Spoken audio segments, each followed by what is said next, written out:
মুখ্যমন্ত্রীর এই ধরনের কথা আপনারা নিশ্চয়ই শুনেছেন। মৃতদের পরিবারকে 10 লক্ষ টাকা করে আমরা আর্থিক সাহায্য এবং গুরুতর আহতদেরকে 1 লক্ষ, আহতদের সকলকে 1 লক্ষ টাকা করে ক্ষতিপূরণ দেওয়ার ঘোষণা করছি।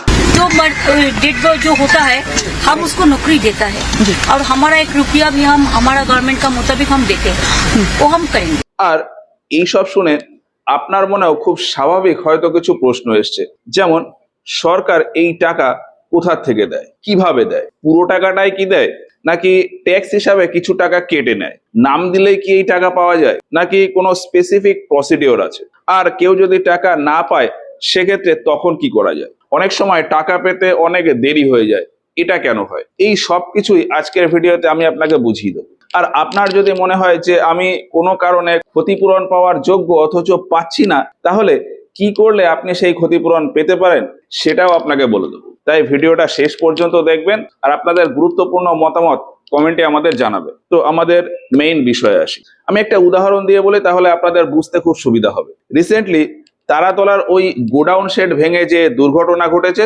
সেটার কথাই বলি। এই ঘটনায় মুখ্যমন্ত্রী বিধানসভায় দাঁড়িয়ে ঘোষণা করেছেন যে মৃতদের পরিবারকে 10 লক্ষ টাকা করে ক্ষতিপূরণ দেওয়া হবে আর আহতদের পরিবারকে 1 লক্ষ টাকা করে ক্ষতিপূরণ দেওয়া হবে।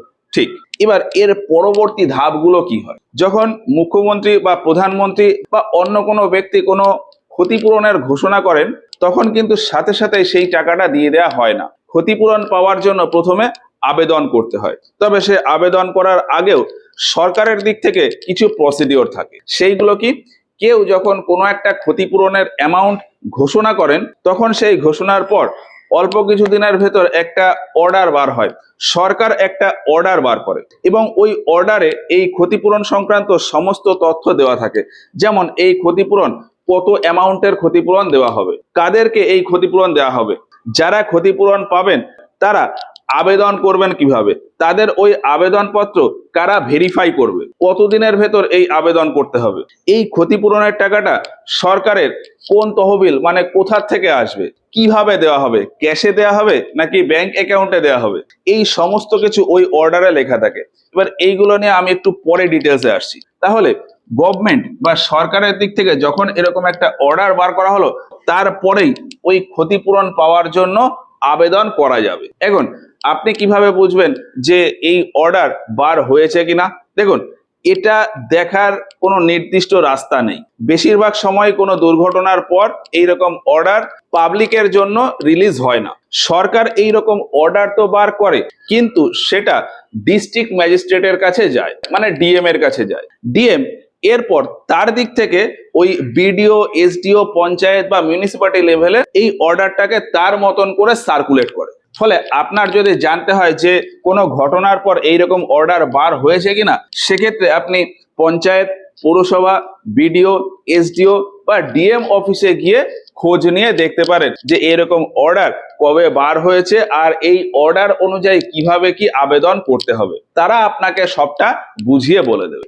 এখন আমি যদি ওই তারাতলার কেসটা বলি, মুখ্যমন্ত্রী ক্ষতিপূরণের কথা তো ঘোষণা করেছেন, কিন্তু তার রেসপেক্টে এখনো পর্যন্ত কোনো গভর্নমেন্ট অর্ডার বার হয়নি, পাবলিকের জন্য তো রিলিজ হয়নি। তবে ডিএম এর কাছে এইরকম কোনো অর্ডার এসছে কিনা সেটা বলা খুব মুশকিল। আপনারা চাইলে ডিএম অফিসে গিয়ে খোঁজ নিয়ে দেখতে পারেন। এবার ধরলাম কোনো একটা অর্ডারে বলা হলো যে ক্ষতিপূরণের জন্য অনলাইনে আবেদন করতে হবে, তাহলে ওই অনলাইন পোর্টালে গিয়ে আপনাকে আপনার সমস্ত ডিটেলস দিয়ে দিতে হবে এবং তার সাথে আপনি যে ওই দুর্ঘটনায় ক্ষতিগ্রস্ত তারও বিভিন্ন রকম প্রুফ দিতে হবে। এই সমস্ত প্রুফ দিয়ে সাবমিট করলে আপনার অ্যাপ্লিকেশনটা জমা পড়ে যাবে।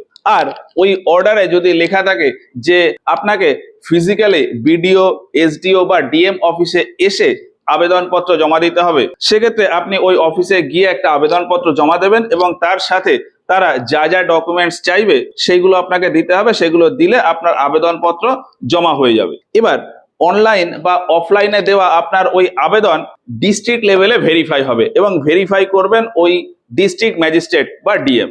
ডিএম যদি বোঝেন যে আপনার সমস্ত ডকুমেন্টস ঠিক আছে, আপনি বা আপনার পরিবার সত্যিই ক্ষতিগ্রস্ত, সেক্ষেত্রে আপনার ওই অ্যাপ্লিকেশনটাকে অ্যাপ্রুভ করে দেবেন। এখন ডিএম এই ভেরিফিকেশনের কাজটা নিজে করতে পারেন অথবা অন্য কোনো একজনকে দায়িত্ব দিতে পারেন, তবে ফাইনাল অ্যাপ্রুভালটা ওই ডিস্ট্রিক্ট ম্যাজিস্ট্রেটই দেন। এবার ডিএম অ্যাপ্রুভ করে দিলেও সাথে সাথে কিন্তু আপনি আপনার টাকা পেয়ে যাবেন না। আপনি বা আপনার মতো আরো যারা ক্ষতিগ্রস্ত হয়েছে তাদের সবার ভেরিফিকেশন করে ফাইনাল একটা লিস্ট বানিয়ে ডিএম সংশ্লিষ্ট ডিপার্টমেন্টে পাঠায়। কোন ডিপার্টমেন্টে পাঠায়?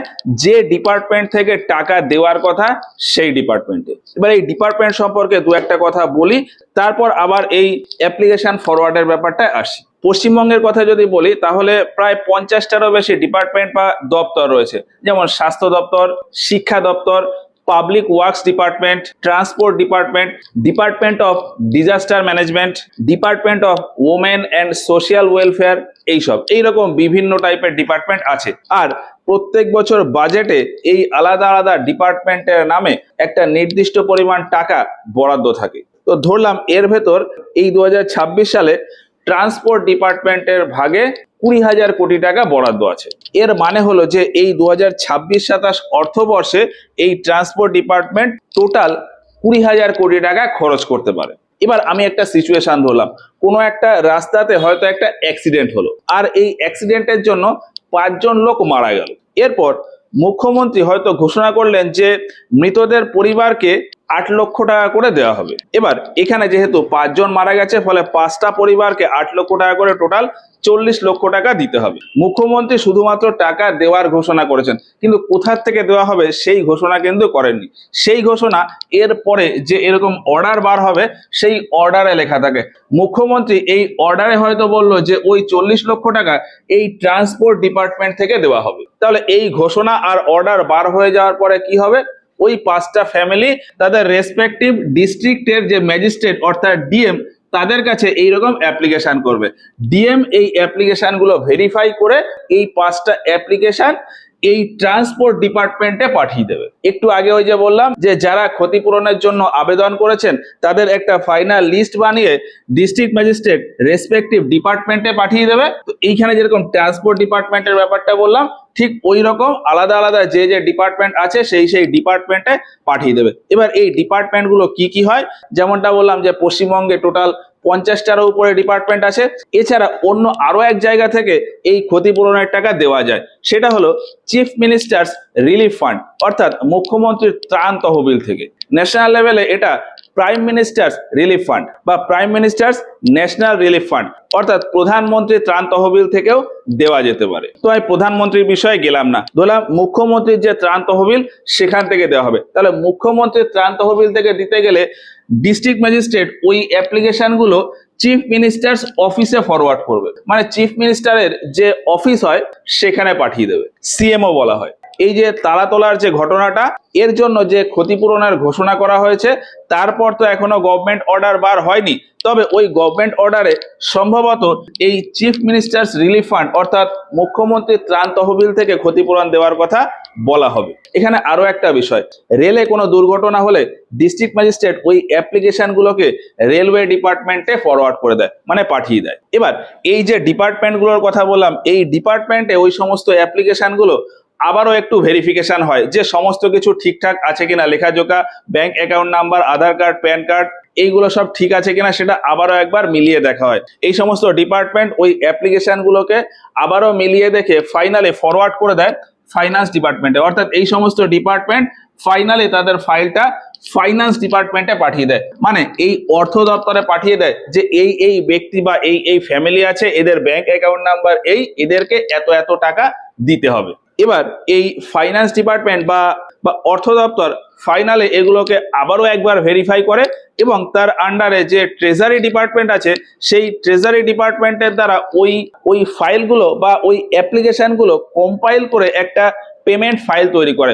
ওই পেমেন্ট ফাইলটা আরবিআই তে পাঠিয়ে দেয়। এখানে এই পেমেন্ট ফাইলটা কি? পেমেন্ট ফাইলটা কিছুই না, একটা নর্মাল শিট মতো থাকে। যদি আমি এরকম কাগজের কথা বলি তাহলে এইরকম কাগজে কোনো একজন ব্যক্তির নাম, তার অ্যাকাউন্ট নাম্বার, আইএফএসসি কোড, আধার কার্ড, প্যান কার্ডের নাম্বার, এই সমস্ত দিয়ে একটা ফাইল তৈরি করা থাকে। বা যদি এক্সেল ফাইল বলে তাহলে সেক্ষেত্রেও ঠিক তাই, নাম, Aadhaar card, PAN card, bank account, IFSC code, ব্যাংকের নাম, ব্রাঞ্চ, এই সমস্ত জিনিস দিয়ে একটা ফাইনাল ফাইল বানিয়ে আরবিআই তে পাঠিয়ে দেওয়া হয়। এবার ওই আরবিআইতে রাজ্য সরকারের ওই নির্দিষ্ট ডিপার্টমেন্টের আন্ডারে যে টাকা আছে সেই টাকা থেকে ওই যাদেরকে পেমেন্ট করতে হবে তাদেরকে ডাইরেক্ট পেমেন্ট করে দেয় ওই ডিবিটি সিস্টেমের মাধ্যমে। এখানে আরো একটা কথা বলে রাখি, আরবিআই এখানে ডাইরেক্টলি ইনভলভমেন্ট হয় না, এই পুরোটাই অনলাইন সিস্টেমের মাধ্যমে চলে এনপিসিআই এর দ্বারা।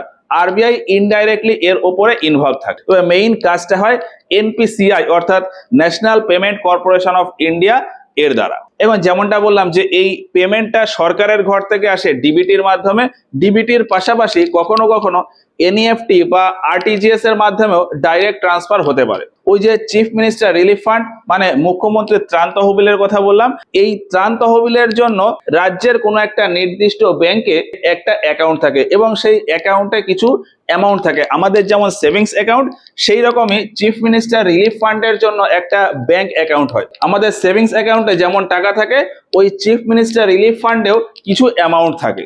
যে ক্ষতিপূরণ ওই চিফ মিনিস্টার রিলিফ ফান্ড থেকে করা হয় সেগুলো নর্মালি ওই এনইএফটি বা আরটিজিএস এর মাধ্যমে করা হয়। সেই ক্ষেত্রে ডিবিটির মাধ্যমে ট্রান্সফার করা হয় না। নর্মালি ডিবিটির মাধ্যমে সেই সমস্ত অ্যামাউন্ট ট্রান্সফার করা হয় যেগুলো এই ডিপার্টমেন্টের বাজেট থেকে খরচ হয়। তাহলে ক্ষতিপূরণের জন্য টাকা নর্মালি কোথা থেকে আসে সেটা আশা করি বুঝতে পেরেছেন। এখানে আরো একটা কথা আমি বলে রাখি, বিভিন্ন টাইপের ক্ষতিপূরণের জন্য বিভিন্ন ডিপার্টমেন্ট থেকে টাকা পয়সা দেওয়া হয়। যেমন সড়ক দুর্ঘটনা মানে রাস্তাঘাটে যে কোনো দুর্ঘটনা হলে নর্মালি ট্রান্সপোর্ট ডিপার্টমেন্ট বা ন্যাশনাল হাইওয়ে অথরিটির যে ফান্ড রয়েছে সেখান থেকে টাকা দেওয়া হয়।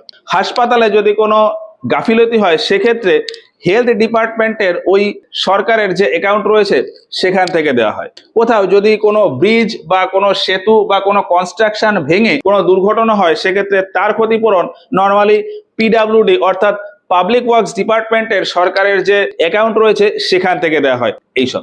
তাহলে এই সরকারের কোনো একটা কোষাগার থেকে কোনো একজন মানুষের ব্যাংক অ্যাকাউন্টে কিভাবে এই টাকাটা আসে সেটা আশা করি বুঝতে পেরেছেন। এবার আরো কিছু কোয়ারি আছে, যেমন অনেকেরই মনে ধারণা থাকে যে সরকার এই যে টাকাটা দিচ্ছে এর উপর কি কোনো পরিমাণ টাকা ট্যাক্স হিসাবে কেটে রাখে, সেটা কিন্তু না। সরকার যে টাকা ঘোষণা করে কোনো একজন ব্যক্তির অ্যাকাউন্টে ঠিক তত পরিমাণ অ্যাকাউন্টই ক্রেডিট হয় মানে পৌঁছায়। এই অ্যামাউন্টের উপর কোনো প্রকার কোনো ট্যাক্স দিতে হয় না, কারণ এই অ্যামাউন্টটা যখন সরকারের ঘর থেকে আসে তখন কিন্তু একটা রেকর্ডই থাকে যে এই ক্ষতিপূরণ হিসাবে এই টাকাটা দেওয়া হচ্ছে। ফলে পরবর্তীকালে আপনি যদি ইনকাম ট্যাক্স ফাইল করতে চান সেক্ষেত্রে এই টাকাটা ক্ষতিপূরণ হিসাবে এসছে বলে ডিডাকশন হয়ে যাবে, মানে অটোমেটিক্যালি ওই অ্যামাউন্টটা ছাড় হয়ে যাবে। এবার সবচেয়ে গুরুত্বপূর্ণ একটা প্রশ্ন হলো যে আমি হয়তো ক্ষতিগ্রস্ত হলাম কিন্তু টাকা পেলাম না, সেক্ষেত্রে আমি কি করব? এবার এখানে কিছু কন্ডিশন আছে, যেমনটা বললাম যে আমি ক্ষতিগ্রস্ত হয়েছি, তাহলে সরকার ওই যে ঘোষণা করেছে তারপর আমাকে খোঁজ নিতে হবে যে কোনো সরকারি অর্ডার বার হয়েছে কিনা ওই ক্ষতিপূরণের জন্য আবেদন যাতে আমি করতে পারি সেই হিসাবে। এবার ধরলাম যে আমি ক্ষতিগ্রস্ত হয়েছি, গভর্নমেন্ট অর্ডার বার করেছে, আমি অ্যাপ্লিকেশনও করে দিয়েছি, কিন্তু তারপরেও বেশ কিছুদিন পরে গিয়ে দেখছি যে আমি টাকা পাইনি, সেক্ষেত্রে আমি কি করব? এই ক্ষেত্রে প্রথমেই আমাকে বিডিও, এসডিও বা ডিএম অফিসে গিয়ে খোঁজ নিতে হবে যে আমি এই যে অ্যাপ্লিকেশন করেছিলাম তার স্ট্যাটাস কি আছে। এখন ডিএম অফিস বা বিডিও, এসডিও অফিস যদি বলে যে আপনার অ্যাপ্লিকেশনটা এখনো প্রসেসিং রয়েছে, আমরা ভেরিফিকেশন করছি, সেক্ষেত্রে আমার টাকা পয়সা পেতে আরো কিছুটা দেরি হবে। আর যদি তারা বলে যে না আপনার ডকুমেন্টস ভেরিফাই হয়ে গেছে, আমরা ডিপার্টমেন্টে পাঠিয়ে দিয়েছি, সেক্ষেত্রে আমি ওই রেসপেক্টিভ ডিপার্টমেন্টে গিয়ে একবার খোঁজ নিতে পারি। এখন ওই ডিপার্টমেন্ট থেকেও যদি আমাকে বলে যে আপনার অ্যাপ্লিকেশন বা আপনার এই আবেদনটা এখনো আমাদের কাছে প্রসেসিং রয়েছে, আমরা ভেরিফিকেশন করছি, সেক্ষেত্রে আমার পেতে কিছুটা দেরি হবে। কিন্তু ডিপার্টমেন্ট যদি বলে যে আপনারটা অ্যাপ্রুভ করে দিয়েছি আর তারপরেও যদি দেখি যে আমি আমার টাকা পাইনি, সেক্ষেত্রে আমার দুটো কাজ আমি করতে পারি। প্রথমত সরকারকে একটা অভিযোগ জানাতে পারি, আর দ্বিতীয়ত কোর্টে গিয়ে আমি একটা রিট পিটিশন করতে পারি। এখন সরকারকে যদি আমি অভিযোগ জানাতে যাই, কোথায় জানাবো? সরকারের একটা অনলাইন পোর্টাল রয়েছে, সেইখানে গিয়ে আমাকে অভিযোগ জানাতে হবে। পোর্টালটা হলো West Bengal public grievance monitoring system. যদিও এর একটা ওয়েবসাইট রয়েছে, ওয়েবসাইটটা হলো excise.wb.gov.in। এই যে এইখানে লিখে দিয়েছি, নোট করে নিতে পারেন। আর ওই যে রিট পিটিশনের কথা বললাম, আপনার এই অভিযোগ নিয়ে আপনি হাইকোর্টে গিয়ে বলতে পারেন যে আমার এইরকম অবস্থা, এই জায়গায় অ্যাপ্রুভ দেখাচ্ছে, তবু আমার টাকা পয়সা ঢোকেনি, এই হিসাবে আপনি একটা রিট পিটিশন করুন হাইকোর্টে, আমি এটা বলতে পারি। মানে হাইকোর্টে গিয়ে আমি এইরকমটা আবেদন করতে পারি। এবার একটা ছোট্ট বিষয় আছে, কখনো কখনো মুখ্যমন্ত্রী বা অন্য কোনো কেউ একটা ক্ষতিপূরণের অ্যামাউন্ট ঘোষণা করেন, কিন্তু সেটা পেতে অনেকটা সময় লেগে যায়। এটা কেন? এর কারণ হলো আপনার ওই অ্যাপ্লিকেশনটা বিভিন্ন স্টেজের মধ্যে দিয়ে ফাইনালে গিয়ে অ্যাপ্রুভ হয়। যেমন আপনার অ্যাপ্লিকেশনটা যদি বিডিওতে জমা করেন, তাহলে বিডিও থেকে ডিএম অফিসে যাবে। এখন বিডিও অফিসে যদি তাদের কাজের জন্য আপনার এই ফাইলটাকে পেন্ডিং রেখে দেয়, তাহলে সেখানে দেরি হয়ে গেল। আবার বিডিও থেকে ডিএম এ গেল।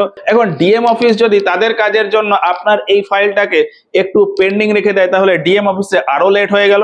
এরপর ডিএম অফিস আপনার ফাইলটাকে একটা রেসপেক্টিভ ডিপার্টমেন্টে পাঠিয়ে দিল। এবার ডিপার্টমেন্টে 1000 ঘন্টা কাজ, ওই 1000 ঘন্টা কাজের ভেতর আপনার ফাইলটা তলে কোথায় ঢুকে পড়ে থাকবে, এবার সেটা পরে আবার কখন বার হবে, সেই জন্য হয়তো ডিলে হয়ে গেল। এখন ওই রেসপেক্টিভ ডিপার্টমেন্ট আবার আপনার ফাইলটাকে ওই ফাইন্যান্স ডিপার্টমেন্ট বা অর্থ দপ্তরে পাঠাবে, অর্থ দপ্তরেও 1000 ঘন্টা কাজ। তো সেই সমস্ত কাজের ভিতরে যদি আবার ঢুকে যায়, তাহলে আবার লেট হয়ে গেল। এখন অর্থ দপ্তর যখন ফাইনালি আপনার এই ফাইলটাকে রেডি করে দেবে, তারপরেই অল্প কিছুদিনের ভেতর আপনার অ্যাকাউন্টে টাকা ঢুকবে। তো মাঝখানে এই যে এতগুলো জায়গাতে লেট হলো, এই লেট হওয়ার জন্য ফাইনালি অনেকটা লেট হয়ে যায়। তো যাই হোক, এই পুরো সিস্টেমটা আমি একটু সহজে আপনাদের বোঝানোর চেষ্টা করেছি। ভিতরে এগুলোর আরো অনেক কিছু বিষয় আছে, তবে বোঝার জন্য মোটামুটি এটুকু জানলেই হয়। জানি না আপনাদেরকে কতটা বোঝাতে পেরেছি, তবে এরপরে যদি কোনো সংশয় থাকে আমাদেরকে কমেন্টে জানাবেন, আমরা পরে কোনো ভিডিও বানিয়ে সেগুলো আবারও বুঝিয়ে দেব। তো যাই হোক, আজকের মতো ভিডিওটা এই পর্যন্ত। দেখা হচ্ছে এরপরে অন্য একটা ভিডিও নিয়ে।